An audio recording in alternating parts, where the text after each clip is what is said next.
Like many neutrals, Finland has to put a lot of effort into making its territory safe.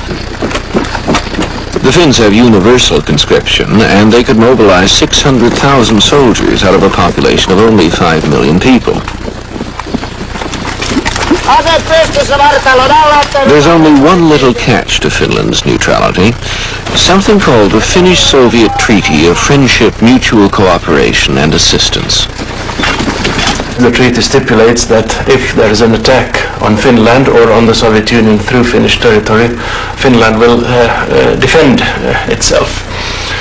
And by giving this assurance to the Soviet Union, we make it clear in advance how Finland will behave.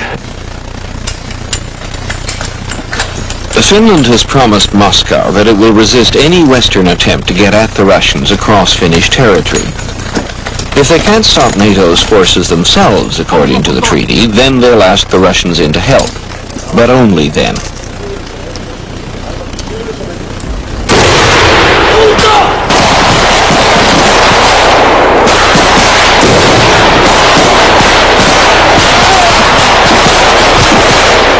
The treaty does mean that the Finns could well end up fighting Americans.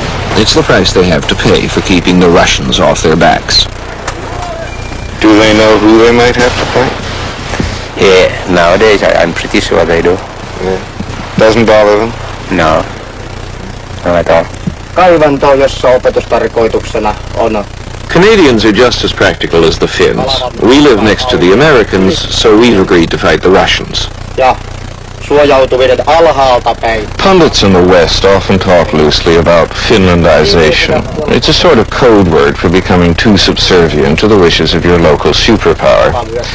But in that case, maybe the word should really be Canadianization, because we Canadians cooperate far more closely with the Americans than the Finns do with the Soviet Union. I know there's a difference. We climbed into bed with the Americans because it was comfortable and because we're so much alike.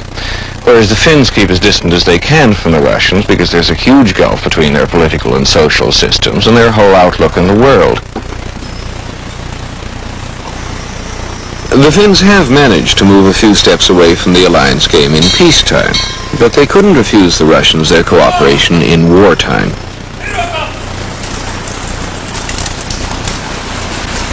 And like the Finns, we Canadians can do nothing about our situation in wartime.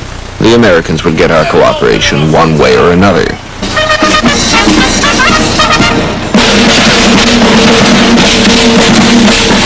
We go further than that and belong to America's alliances in peacetime.